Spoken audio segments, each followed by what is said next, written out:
I didn't come to the cafe looking for anything. I never do. It's just the place I go when I don't want to explain myself to anyone, where the windows fog slightly in the mornings, and the barista knows I'll sit at the far left table but still asks me if I need a menu. I guess that's how loneliness shows up for me, by blending into furniture. That morning felt the same, until it didn't.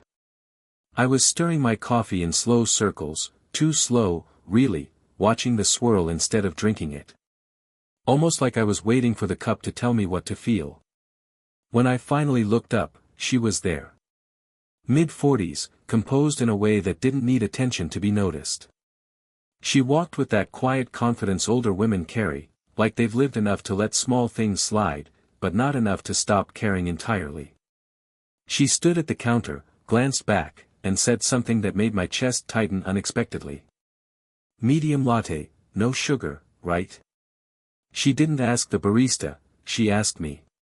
I nodded. My voice didn't trust me yet. She remembered. She always remembers. I lowered my gaze and started folding the napkin in my hand, first in half, then again, then undoing it like I hadn't meant to fold it in the first place.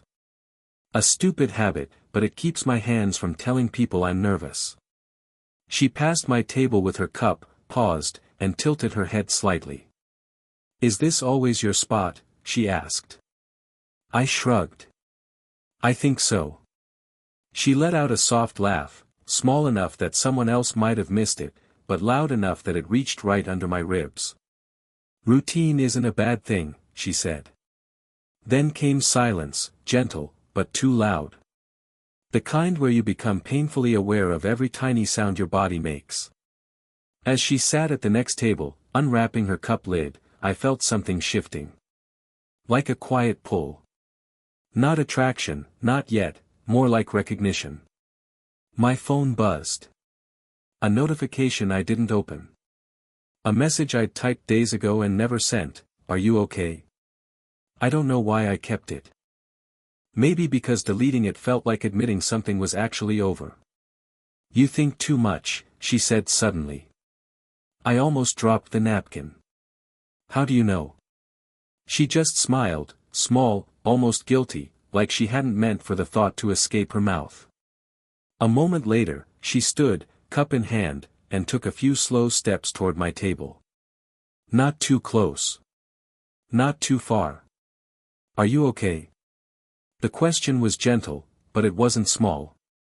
I opened my mouth to answer, but her phone rang. Her expression shifted, subtly, the way someone's face folds when a familiar disappointment visits again. I should go, she murmured. She started walking away, and then stopped at the door. Turned. Looked at me like she was waiting for a reason not to leave. I didn't give her one.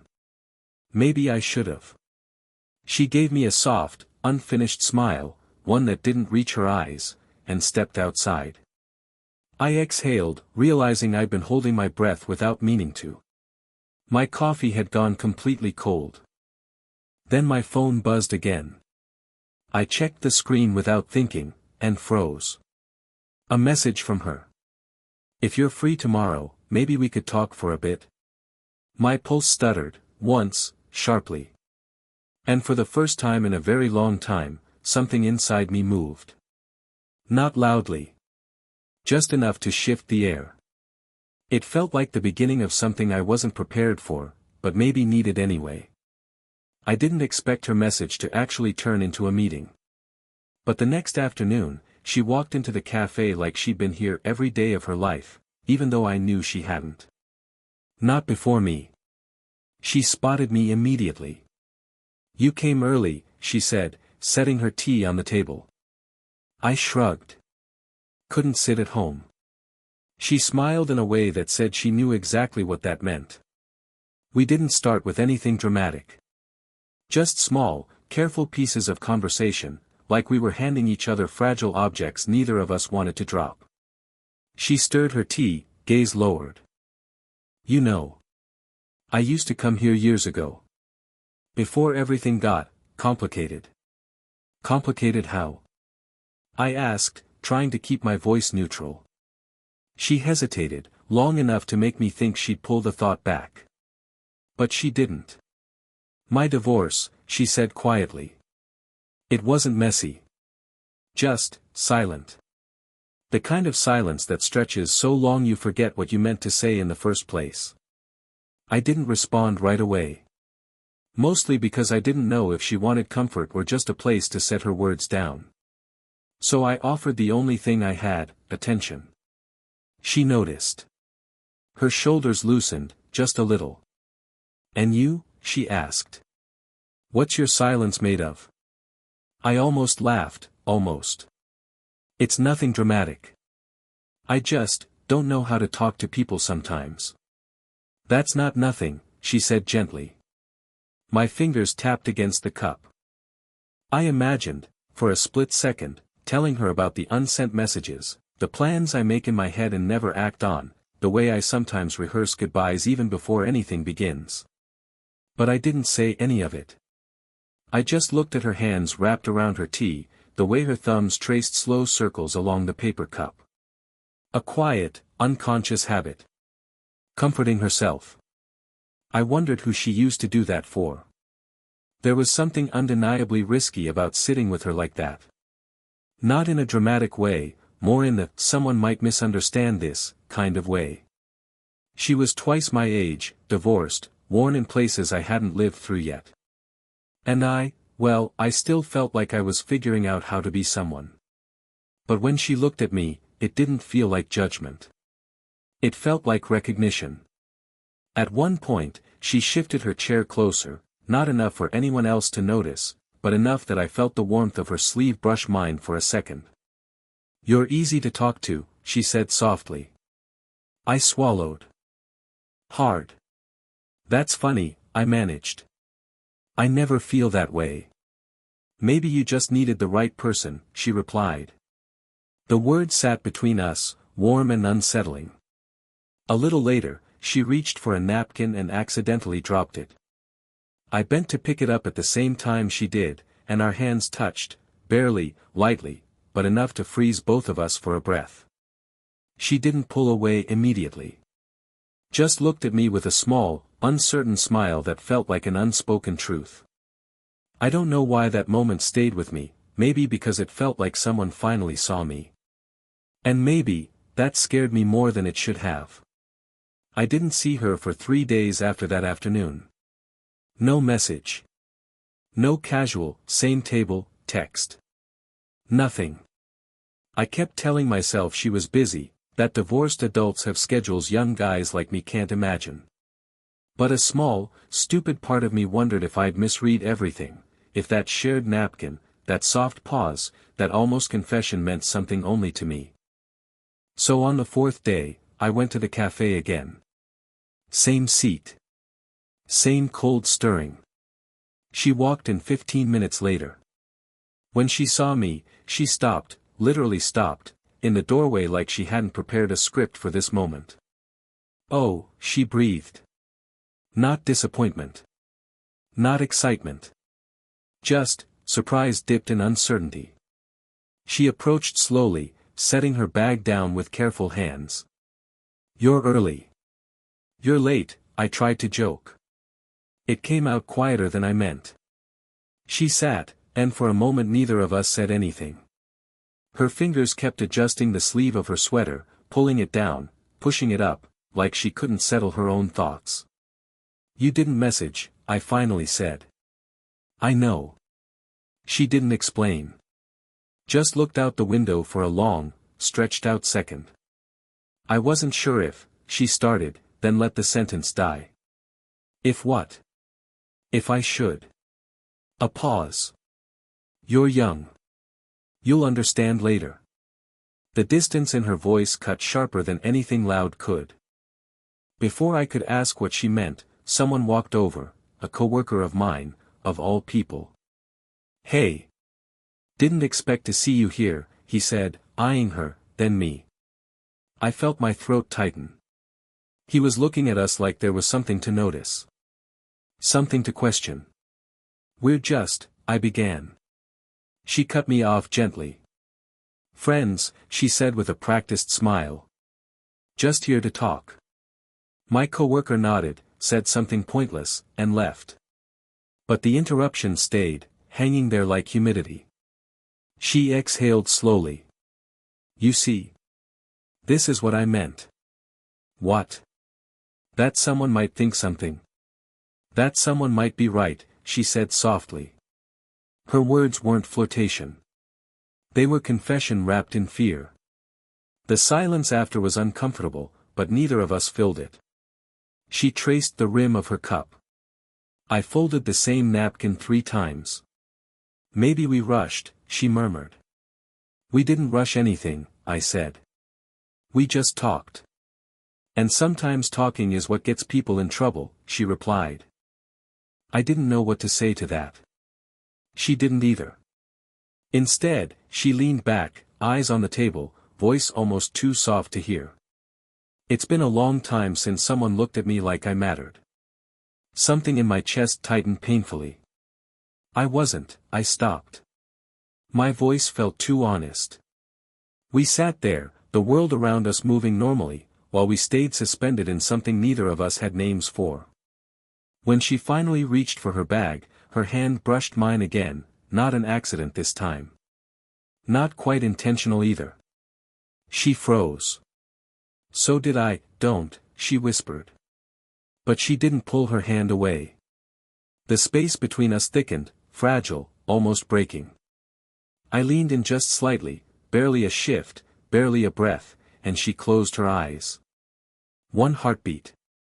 2. Then she pulled back, slow, trembling, unsure.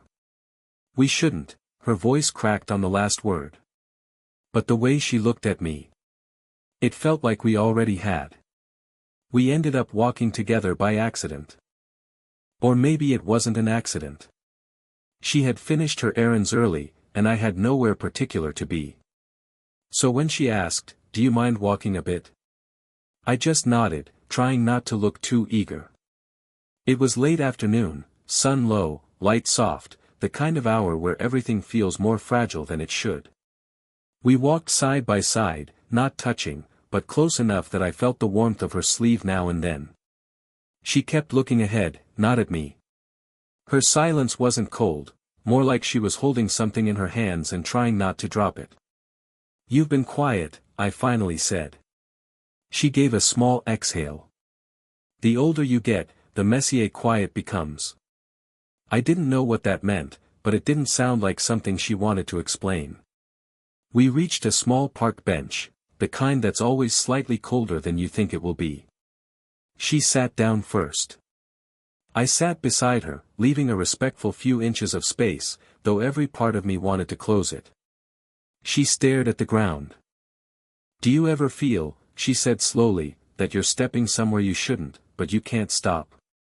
It was such a precise description of everything I'd been feeling that I didn't answer. I couldn't. She laughed under her breath. "See? Even you know." I turned toward her. "I don't think wanting someone is wrong." Her head snapped up slightly, too fast, like the words hit her before she could prepare. "Don't say things like that," she whispered. "Why not?" "It's true. Because you're young." Her voice cracked on the last word. "And I'm not." "That's not a crime," I said. She looked away again, jaw tightening, eyes searching the empty path ahead like she needed an escape.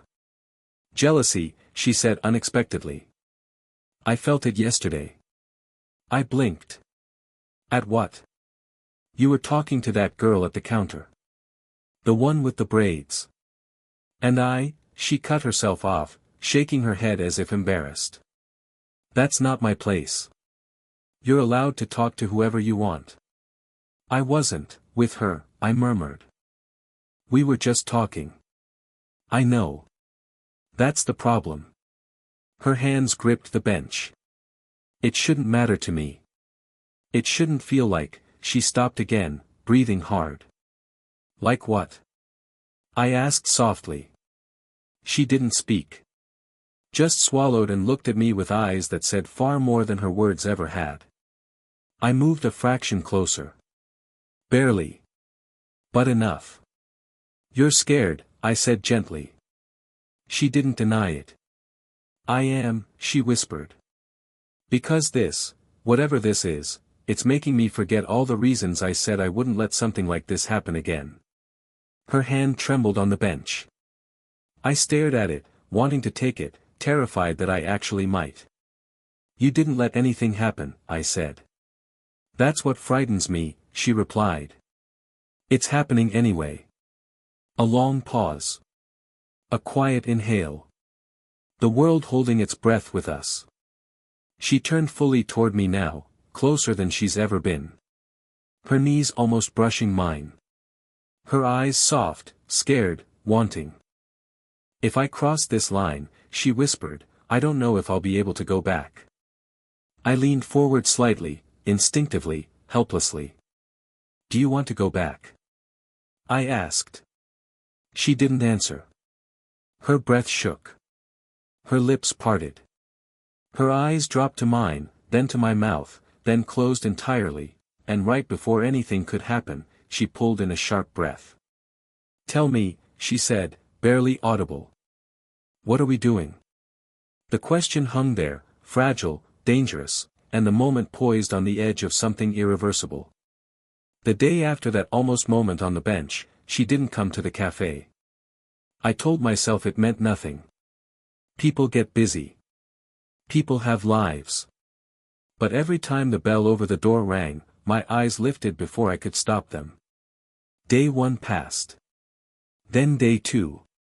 By day 3, I felt ridiculous, like I'd imagined everything, like that moment when she closed her eyes had been some fragile hallucination. I finally texted her, are you okay? I typed it. Deleted it. Typed again. Didn't send. That night, I didn't sleep. Every time I closed my eyes, I saw her hand trembling on the bench. Her whisper, if I cross this line. I don't know if I'll go back. Maybe she decided not to. On the 4th day, she finally appeared, but she wasn't alone. A boy, maybe 16, 17, walked beside her. Same eyes.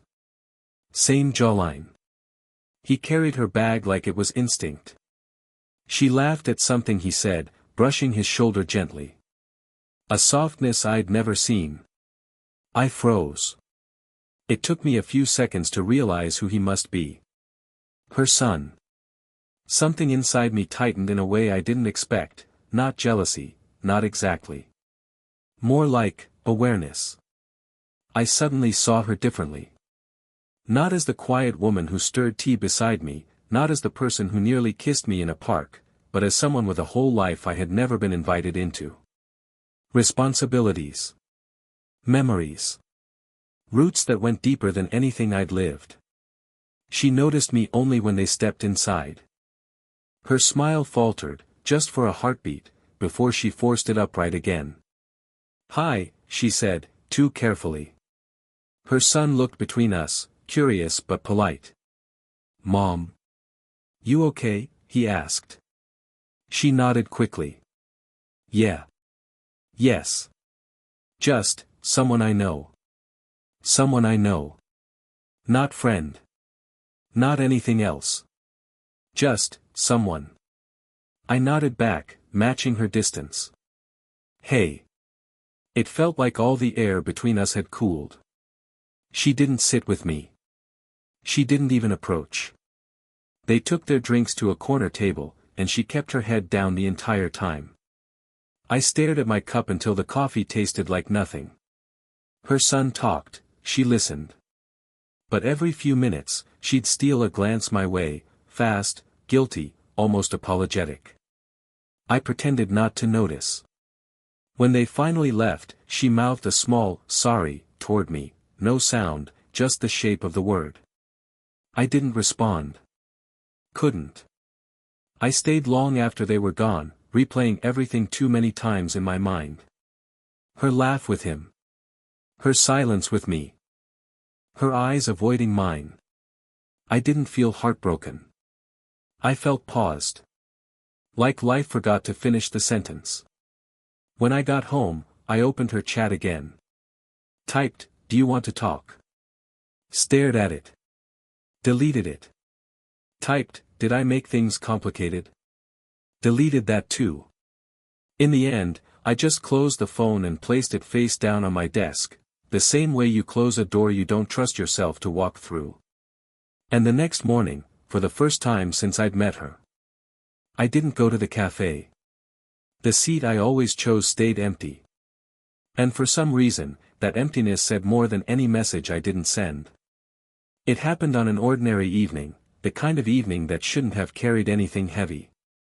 A kettle boiling. A dim kitchen light. The soft hum of the ceiling fan. Nothing dramatic. Nothing that could explain why both of them felt like they were standing on the edge of something they had no language for. She was rinsing a cup. He was leaning against the counter, pretending to scroll through his phone, but his thumb hadn't moved for a full minute. He finally spoke first. Have you been avoiding me? She froze, not dramatically, not with shock, just a tiny pause, the kind that reveals too much. I've been thinking, she said. He waited. She usually filled the silence for him, but this time she didn't. So he tried again. About what? She sighed, quiet, tired, almost defeated. About us. Or whatever this is. A soft thud landed in his chest. He didn't know what to say. He had imagined this moment so many times, but in every version he sounded more confident than he felt now. Did I do something wrong? He asked. No, she said quickly. That's the problem. He frowned. How is that a problem? She turned, finally facing him. Her expression wasn't cold, just honest. The kind of honesty that hurts because it's been held in too long. You make things complicated for me, she whispered. I keep telling myself I shouldn't feel anything. That this shouldn't matter as much as it does. But it does. A pulse of relief and fear hit him at the same time. You're not the only one, he said quietly. Something softened in her eyes, but she didn't step closer. She held the counter behind her like it was the only stable thing in the room. I'm older. I've lived a whole life before you even figured out yours, she said. I'm supposed to know better. And I'm supposed to pretend I don't feel something, he asked. His voice didn't rise, it cracked, almost imperceptibly. She didn't answer. He exhaled slowly, pushing his phone aside. Look, if you want me to stop coming around, tell me. I will. It cost him something to say it. She could hear it. Her throat worked, like she was swallowing a truth she didn't want to release. That's not what I want, she admitted. But wanting something doesn't mean it's right. Silence stretched between them, thin, fragile, humming with every unsaid thought. He took one step forward. She didn't move away. Then what do we do? He asked. Her breath trembled, the smallest shake, but enough to betray her. I don't know, she said. But I'm tired of pretending it's nothing. He nodded once, not victory, not relief, just understanding. Something simple. Human. His hand brushed hers, barely a touch, an accident that wasn't an accident. She didn't pull back. Their eyes met, steady, unguarded, and in that small kitchen, with the world perfectly ordinary around them, something finally settled. Not a confession. Not a promise. Just a soft, quiet, okay, from her. And it was enough. In the weeks that followed, nothing changed overnight, and yet everything did. There were no dramatic confessions, no sudden declarations, no sweeping decisions. Just a gradual easing, a soft aligning of routines and silences. He still came by in the evenings, but now he knocked lightly before entering, as if giving her one last chance to pretend she wasn't home. She never took it. The door always opened. Sometimes with a smile, sometimes with a tired exhale, but always open. Their conversations weren't about what they were about ordinary things. The kettle whistling too loudly. His terrible habit of forgetting keys. Her insistence that tea must steep for exactly 3 minutes. His preference for black coffee at precisely 8:47 a.m. because he once read that your brain wakes up slower before 9. It was small, unimpressive, domestic. But the comfort in it grew like warmth seeping into cold hands. A month passed like this. One cool morning, they walked to the old bench near her apartment, the same one where she once admitted she was afraid to want anything. The air carried a soft breeze, the sky looked washed clean. She sat first. He joined quietly, their shoulders close but not touching. "You don't avoid me anymore," he said, almost teasing. "I stopped trying to avoid things that don't go away," she replied, brushing a strand of hair behind her ear. "Including you." He chuckled under his breath, but it wasn't the joke that stayed with him, it was the way her voice softened at the end. They sat like that for a while, watching a dog chase a leaf, watching people pass without noticing them. Ordinary moments felt steadier now. Less dangerous. More theirs. She was the one who spoke again. "You know. I thought being with someone younger would mean chaos. Uncertainty. But you're the calmest part of my day." He swallowed, the words hitting deeper than she probably realized. "And you're the part one look forward to," he said simply. Their hands found each other without ceremony, no build-up, no hesitation. Just fingers brushing, then settling. The kind of touch that didn't demand anything. It wasn't fireworks. It wasn't dramatic. It was earned. Later that evening, back in her kitchen, she brewed her tea while he leaned against the counter with his black coffee, the ritual that had become theirs without ever being defined. She caught him watching her, his gaze warm in that quiet way of his. "What?" she asked softly. "Nothing," he said. "Just, this feels right." She didn't blush or look away. She just nodded once, like someone finally choosing peace after years of noise. "I'm glad you stayed," she whispered. He smiled, small, real, steady. "I wasn't going anywhere." And when she handed him his mug, their fingers brushed in that familiar, unspoken way, a touch that meant everything and explained nothing. Later, she would think back on this moment and realize something simple: some endings aren't endings at all.